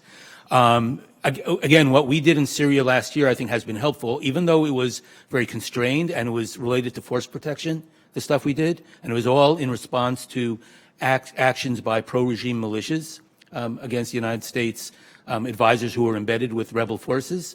I think it had a useful impact, but I think we need to continue to along those lines, and statements by the president that we're going to withdraw from Syria are not helpful in that regard, although it seems that at least for now, he's backtracked from that, at least for now. And he's done in Afghanistan, so to speak, in northeastern Syria, that he was perhaps convinced by his senior military officers that it's not a good idea for us to leave there. So that's useful to have us there, and the precedent we've set in the last year is useful. But I think we also have to continue. It's not enough just to set red lines, but you have to tend to them. So the reports that Dan Coates sent a message to Qasem Soleimani, don't attack American forces in Iraq or elsewhere. And if they're effectively attacking U.S. forces in Afghanistan and Syria, at this point, by supporting the Taliban and their tests last year of their tests at Tanf and in the East. But we don't want that to happen in Iraq. So again, setting these red lines, tending to them, and conveying credibly that if they target our people, we'll target their people. And we have a whole decade and a half of targeting al-Qaeda and ISIS leaders in the region. We have very robust capabilities in this area that we've never turned against the Iranians. And indicate them for deterrence purposes that unless you want this turned on you, don't touch our people. So that's what I would argue are parts, those are elements of a policy to deter them from pushing back in the regional arena against us in response to nuclear pressure, or pressure on their nuclear program. Norman, can you comment on that? Because, Iran's behavior in the region is already a problem for us in Syria, in Lebanon, in Yemen, in Iraq. Somehow, this pressure on Iran by imposing sanctions and withdrawing from JCPOA is meant to help us restrain Iran in the region. So what do you expect them to be doing, and what do you think we should be doing while we wait for them to come back to the table? Because you said you wouldn't expect them to come back for several years. That is correct, and I still maintain that position.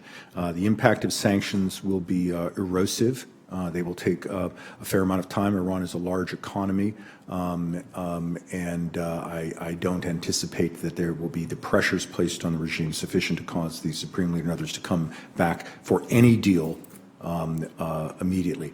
This said, a couple of points on Iran's position in the region. Iran has been able to establish, or has been able to establish, its front lines in a one-way fashion against all of its adversaries in the region. And when we talk about a conflict in the Middle East, well, we have Iran and Hezbollah, per the statements of the State Department and our ambassador to the UN, enabling missiles being fired upon Saudi Arabia, where there are thousands of Americans and thousands of other foreign nationals. So we have a missile war underway. They are using drones into Israel, armed, and they have used drones, as stated earlier, against U.S. forces. We have a drone force underway, a drone war underway. They have enabled explosive boats used by the Houthis in the Bab el-Mandab and Red Sea. You have a naval conflict underway. I think the question of conflict is often shaped in terms of another Gulf War, whereas conflict through gray zone or hybrid war activity, it's underway. And our response to that is not just, it shouldn't just be attacking the fellow on the other end of the drone, but it's got to be, again, aimed at Tehran. And to Karen's excellent point that the sanctions don't strike the right people, that's a very good point. It's something policymakers have deliberated for hundreds of hours of meetings I've attended in my career. But as I also say, if anyone has the name of the company that we can sanction that won't do that, come up with it. I'm sure the State Department, Department of Treasury would welcome the suggestion, because it doesn't exist. The IRGC and others are so corrupted the economy that they are the economy that touches the Iranian people. And the Iranian people should have a voice in their government. When it comes to pressure on Iran, what they will do next, they will test us. They will test our will. And they have put serious skin in the game. So if you look at Syria, and I'll close on this point, they have lost a couple of dozen, per press reports, flag-ranked officers. And they continue to replace them. So we have to recognize that as we push, they will push back. But that is the nature of the Iran problem. If you don't want to do that, then you have just the option of giving in. Do other panelists agree with Karen about economic collapse, or do we have disagreements about how long this will take and how long Iran will be able to continue with its current behaviors and how long they'll be able to wait before there's a political crisis and they're willing to negotiate? Karen, how long do you think this is going to Yeah, take? I should say, when I say collapse, I really didn't define that. What I mean is severe damage, so a severe currency crisis, inaccessibility to have foreign exchange. I mean, that creates essentially hyperinflation. So that's why it hurts ordinary people. But I agree with Norm's point about the real saturation of the Iranian economy by the Revolutionary Guards. That's true. And I think it's widely understood how deeply corrupt and just ineffective the Iranian financial system currently is. But I actually see this as a point of entry, a point of leverage for multilateral negotiation. And the European Union is trying to do that right now, and I think they're right to do it. So in order to allow the Iranian central bank to have funds in European Union member central banks would be adopting some measures in financial transparency. It doesn't fix everything, but it would be an inroad, and I think that's a very, very good policy idea of the few we have on the table right now. Tom, can I add one thing? Yes. Yeah, I think I guess I agree with what Karen's saying. I think when I look at collapse, though, it also comes, the issue arises of how repressive can the regime be. You look at North Korea in the 1990s, where there was wide-scale famine. They were expected by the United States administration at the time to collapse, and they didn't. So again, in Iran, they probably are pretty capable of repressing dissidents or those and intimidating the others. So I think I wouldn't want to link collapse to regime change or regime collapse. that their economy may, but I think they probably will stay in power, is what I would, at least what our experts or the people I listen to would say, that we're not quite like the Soviet Union in the mid to late 1980s. We're not quite at that point yet. It's an earlier point. If I could jump in on that, if you don't mind, Tom. Well, yeah, actually, I mean, there is a question from the audience asking if regime collapse is what we're really aiming for, and whether that is realistic, given their monopoly of the use of force and their longevity. I'll use that as a kind of a segue here. I suspect the way that, probably the way the administration has thought about it is that they have kind of a branches in the strategy in terms of, if maximum pressure works to create greater instability domestically, that's another pressure point on the regime, which might cause them to finally yield and decide to re-engage with diplomacy. And if they don't decide on that, it might then lead to a meltdown or regime change or at least massive unrest, which then forces Iran to focus a great deal on its internal situation. And, the resources they spend. Pull back from the Syrian. Well, the Quds Force, the Iranian contingent in Syria, as far as we know, is only a couple of thousand IRGC fighters. Subsidizing the Syrian government has cost them a lot more. I mean, the estimates that the administration puts out in public are $16 billion. I have no ability to judge that, but that's a fair sum of money.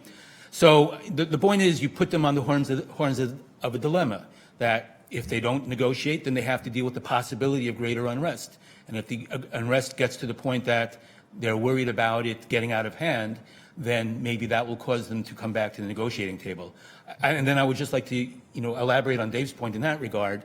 There are two things in the past. If you look at how Iran, or the Islamic Republic, has responded to past domestic unrest, they've been because they made a revolution and they know how the kind of heavy-handed response by the security forces can actually get things, kind of exacerbate things, because that's in a way that's what's happened with the Shah's forces. You had them killing protesters, and then you had the 40-day mourning period, and they come back and the protests would snowball. So they've been trying to avoid that in 1999, in 2009, and more recently. So they've actually, in many ways, you haven't seen a Tiananmen Square type of response where tanks are out on the street and roll over people. They've been, in many ways, they try to use non-lethal means by and large. I'm not saying that people haven't been killed, they have, and by snipers and others, but by and large, it's hand-to-hand. But as a result of what happened last December, it was reported that the Majlis quadrupled funding for the purchase of weapons for the law enforcement forces. So I think they realize that things could escalate in the future, and they won't come out with just truncheons and chains, but they'll have firearms.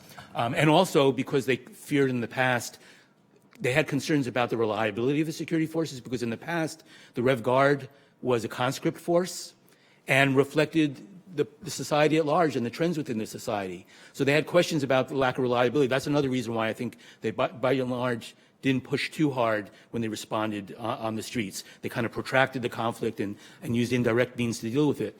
But now they've been doing things in terms of recruiting for the IRGC only from the besieged, people who are besieged members. So they're trying to ensure the reliability and the capability of the security forces, but they realize things might get worse in the future, and they will use more force in the future. So never underestimate the ability of these kind of regimes to hang on. We saw it in Iraq in the 90s, which of course Iraq was very different, but David mentioned North Korea, which is also very different. But never underestimate the resiliency of these regimes.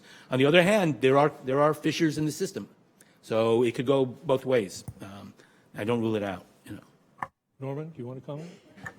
I think there are a couple of points I'd mention. The first is this regime will have no compulsion about using the coercion needed to put down unrest.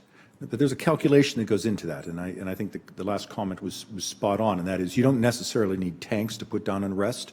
You need a small, capable force around what have been relatively small demonstrations in January. The numbers were in the thousands, not in the millions.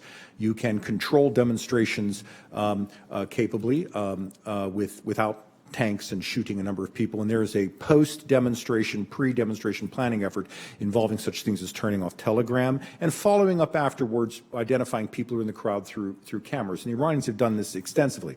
But this regime, I believe, will use whatever violence is needed to put down unrest. It is, I think it's a foundationist regime that isn't often appreciated. But that said, in case of a full, we'll call it, go back to the complete economic breakdown, a meltdown of the regime. Well, we have a failed, I'm not sure if you can call it economy in North Korea. It hasn't changed the North Korean government.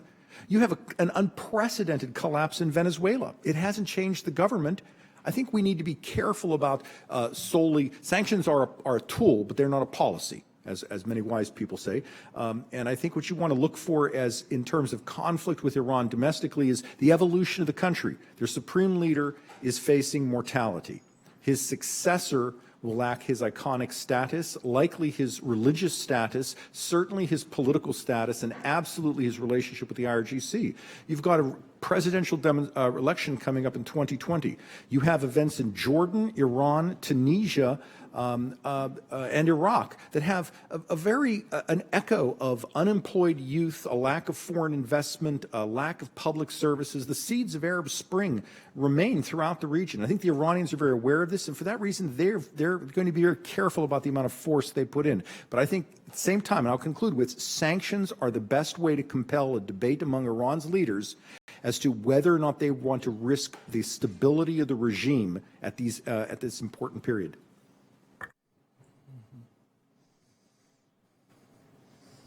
Okay. One topic we haven't touched on yet is the role of our partners and our allies in the region, and why they were so critical of the JCPOA and what role they're willing to play with us now in dealing with Iran on the ground in the region, and whether they're willing to put skin in the game if we take ours out, and whether they think that somehow our relationship with Russia can be leveraged to help them get Iran out of the region. Can people comment on all that? So, again, one of the problems I mentioned earlier was the lack of sort of a bipartisan approach to some issues, and the role of our Arab allies in the region often seems to have a you're for them or you're against them. So we have asked our Arab allies in the region to handle their own problems. They're doing it. The Yemen war is taking a very long time, and it's a tragedy. How long did that Iraq war take? How long is Afghanistan taking? Wars in the Middle East consume calendars as well as lives. You have the Saudis and you have the Emiratis basically saying, when it comes to Yemen, they will not allow the creation of a Hezbollah-type entity on the southern border next to the strategic Bab el-Mandab, which has about 15% of the globe's trade going through it every day. And they're doing the job. You have the Emirates in this week. It's a fascinating development that's ongoing, and it's not receiving, I think, enough coverage. And that is they're changing their relationship with China dramatically. It's happening while we speak. Well, that is an offset against Iran. You have the Saudis and the Russians talking about oil issues, and frankly, Iran's performance in the last OPEC conference was pretty sad. They came in rather tough, and they left saying, well, you know, we didn't quite get everything, we got something. And that's because the Saudis and the Russians now have a relationship that didn't exist in past years. Now, is all of this going to be positive? No. Will some of it take a lot longer than people would like to take? Absolutely. But they're moving in the right direction, and they're risking lives, and they're risking dollars and lives, and they're not asking for Americans to die on their behalf, as many people would have thought. In Yemen, yes, absolutely. You know, Yeah, if I could just add to Norm's comments, I think the Israelis have emerged as perhaps our most effective proxy, if you will, in dealing against the Iranians in Syria. and that, and I think, the Israelis in a way kind of found themselves kind of backed into this position because they would have preferred to have been working with the United States in Syria against the Iranians, but kind of concluded that by and large, I think the administration is leaving it to them, and they, as a result, we've seen greater cooperation between, or greater coordination, at least, between the Israelis and the Russians in terms of the parameters by which the Israelis can operate in Syria against the Iranians to prevent them from transforming Syria into a platform for power projection in the Levant. So we've seen these series of strikes in response to the Iranian UAV overflight, and then, and then Israel's response to the Iranian response, which then basically tried to kind of zero out all of Iran's kind of infrastructure that they've been building in the recent years in terms of logistical sites and barracks and also intelligence collection sites that were, directed against Israel, but also, kind of part of the Iran's emerging infrastructure there. So, I think that's the way that the administration prefers to deal with it, to, kind of have our proxies, have our allies act as proxies and acting on their own. And thus far, I think, this is, Israel has been very effective in this role, but it will depend going forward on Russia's, continued acquiescence to this. It serves Russia's purposes right now to have the Iranians cut down to size in Syria, but that could change. And if it does, then Israel's ability to play this role will potentially suffer, and then we're going to have to figure out what to do about it. So I think it's in our interest to kind of reinforce the messages that the Israelis have been sending to the Russians to say that we also are, it's very important for us that Israel be able to have continued military freedom of action in Syria and kind of reinforce the Israeli messages. I'm not sure that's being sent at this point, but I really don't know. But not publicly, at least it seems. Norman, is that enough for Gulf Arab states? No, but I'm not sure what else we would ask them to do. I mean, were you asking for an Arab military force to invade Syria? I'm not sure that's the smartest thing. But you've also got the Saudis engaging Muqtada al-Sadr, and he is an individual with an interesting background, and that takes some diplomatic boldness on the part of the Saudis and Emiratis. And their willingness to do this is shows that they're willing to look at unconventional methods. And the Israeli actions in Syria, like our missile strikes against Syria, had no Russian response, which I think shows perhaps Russian weakness in many ways, but at the same time, Russia's willingness to risk its broader relationships for Iran. My final comment would be, as we look at activities in the region, sometimes it's just allies standing with us. Bahrain is under routine or frequent attack by trained personnel from Iran, or often trained by Iraqis, which their reporting says. So you have this inter-awareness of Iran surrogates, and I think you're developing an inter-awareness of America's partners in the region. In the end of the day, this is relatively cheap for the Iranians, and the Iranian people just have to be told a tanker of oil is about $250 million to Syria. Would you like that spent there or on the water facilities of Khorram Shah? And that's the decision the Iranian people have to make, and I think it's something we should send home. And our Arab partners can help communicate that message home as well.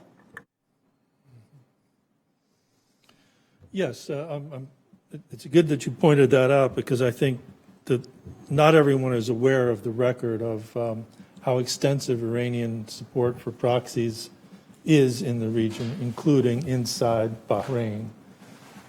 If I could add a line I sometimes put forward is, when you look at a traditional proxy group, and the definition needs to have training, assistance in weaponry, not just financial support, cyber support, intelligence support, training camps. This is a structure. This isn't just giving somebody a bag of money and a gun. If I were to ask you to name a proxy group run in that fashion by a Sunni Arab state, you can't name one. If I were to ask you to name all of the Iranian proxy groups in the region in one breath, you can't do it. And they are ecumenical in terms of there are Sunnis, elements of the Taliban, Hamas, Palestine Islamic Jihad, as well as a myriad number of Shia militia partners. And what I think where policymakers need to look at when I mentioned the Shia groups is what happens to Kataib Hezbollah in the political evolution of Iraq? Will they give up their weaponry? Napoleon has often stated you can do anything with a bayonet except sit on it. If you were the Kuwaitis, how would you feel about having an armed Kataib Hezbollah on your border?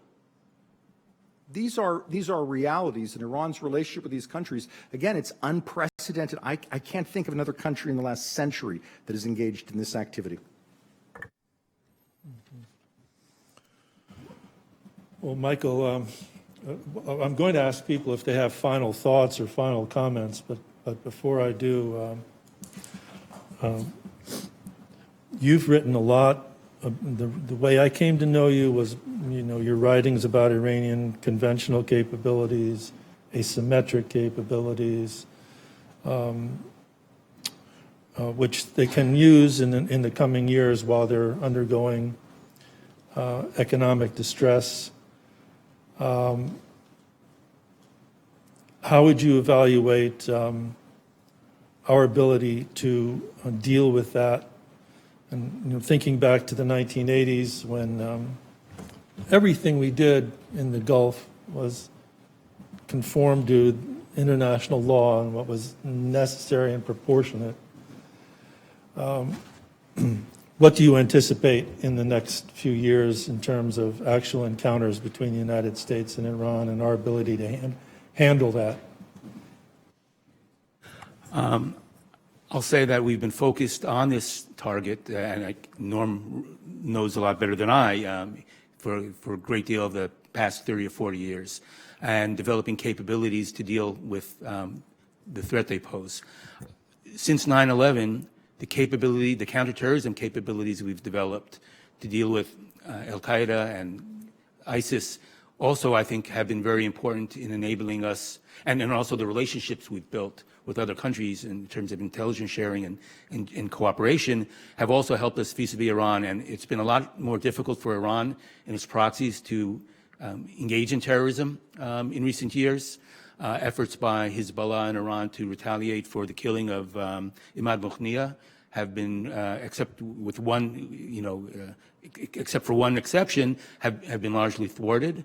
Likewise, their efforts to employ proxies in the Gulf have often been disruptive. So we've done very good in that area. In the Gulf, I think we're facing the possibility in the long term that the Gulf will become a very dangerous environment for our Navy there, and that eventually it might be during times of crisis, we might not want to put carrier strike groups in the Gulf, that we want to keep them outside the Gulf in times of crisis because the capabilities that Iran are developing and the constrained geography may make it too dangerous for them to operate safely there. But that's just a fact of life. It doesn't mean in the end we can deal with the threat. It'll just be more complicated in the future.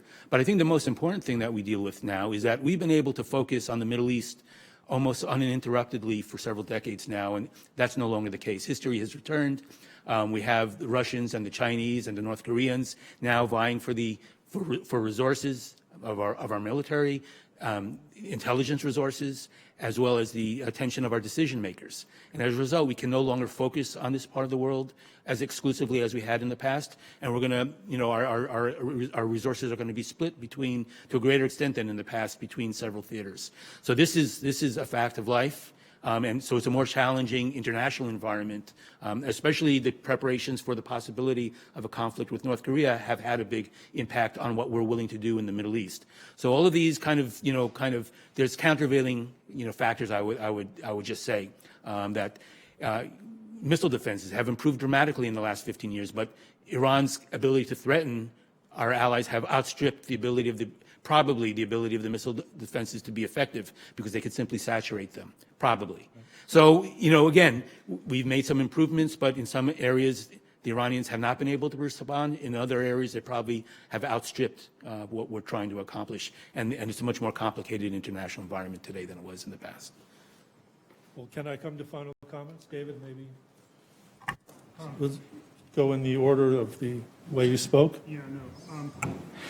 I think listening to this discussion, which I find fascinating, one of the challenges is how do you ensure Iran roughly abides by its nuclear limits, even if the nuclear deal fails. I think that'll, because if you don't think they're going to break out and build nuclear weapons, you don't think they want to negotiate in the short term, then you do want to keep them with a very limited nuclear program, and it is, seems like that's doable.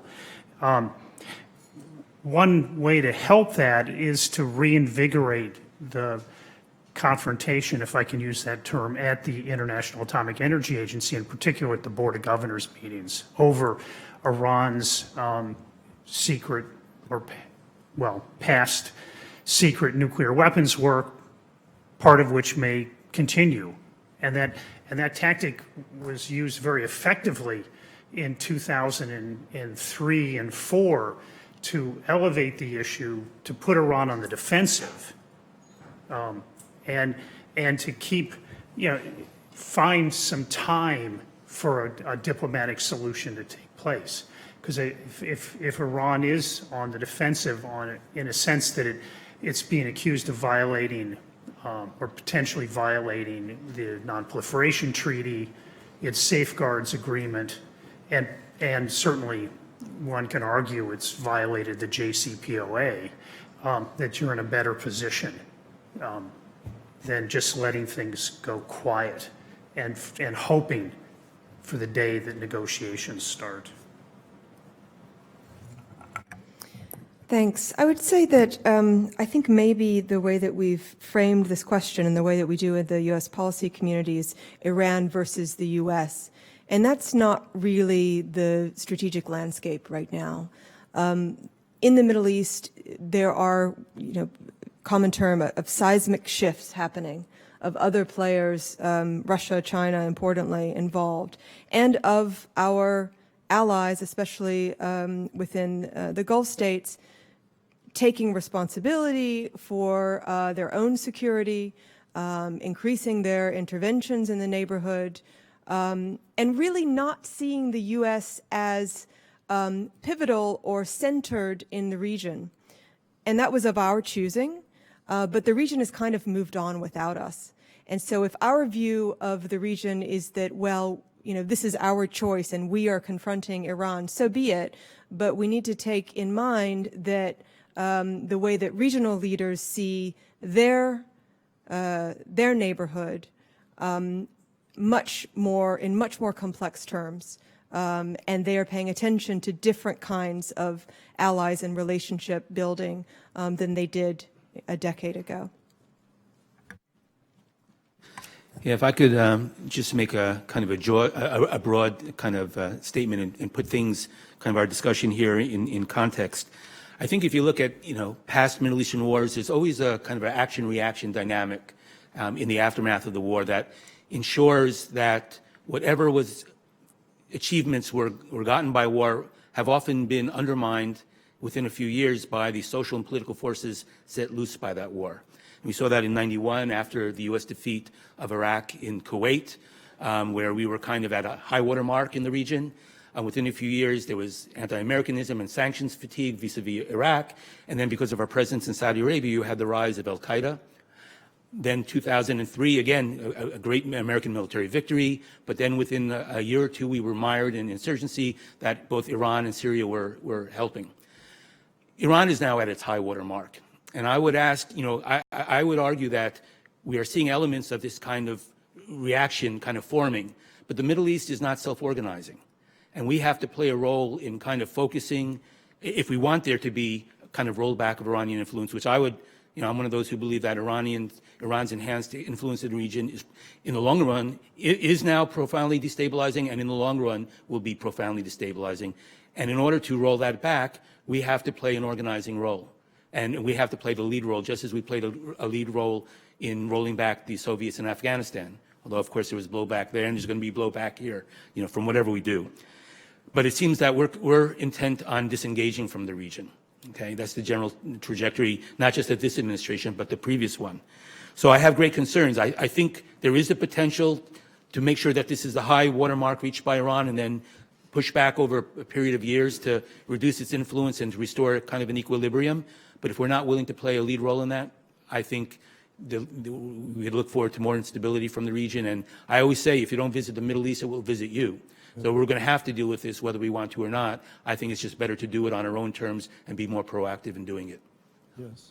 Norman, but you know, our Arab partners have concluded that we're not going to be more involved and that they have to take matters into their hands. But would they like us to be more involved, and what would they like us to be doing?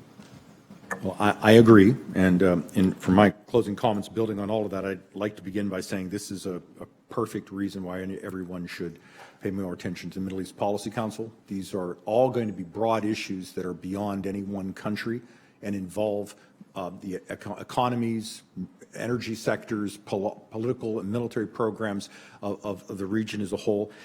The United States must engage, but our engagement doesn't necessarily have to be with troops on the ground.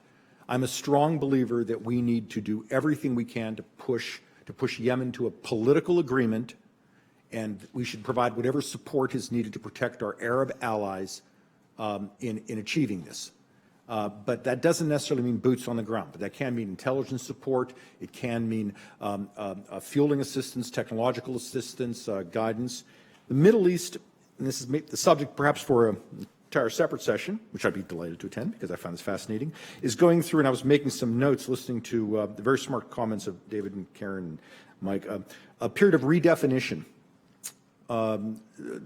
Saudi Arabia being the perfect example for this. It's brand new. The modernization program will take it someplace very differently if it succeeds, and we all hope it does. A period of reassertion, of pushing back in different ways and defending interests. Hybrid war is now routine in the Middle East, and the Middle East is structured for conventional wars. As I mentioned, the Arab Spring seeds remain throughout the region. The unemployment rate, the youth issues, and throughout the Middle East, it's pretty common. We have new alliances forming. You have Bahrain, the Emirates, Saudi Arabia, and Egypt. And you kind of have Qatar, Turkey, and Iran, sort of a loose alliance. And the GCC's relevance, and it still is relevant for certain things in the future, is less so. We have an ongoing engagement on political Islam in the region, of which the Qatari fracture is a large part. And where that ends up, can you have peace with Izzuddin Qasim brigades in Gaza? Can you have peace with Kataib Hezbollah in Iraq?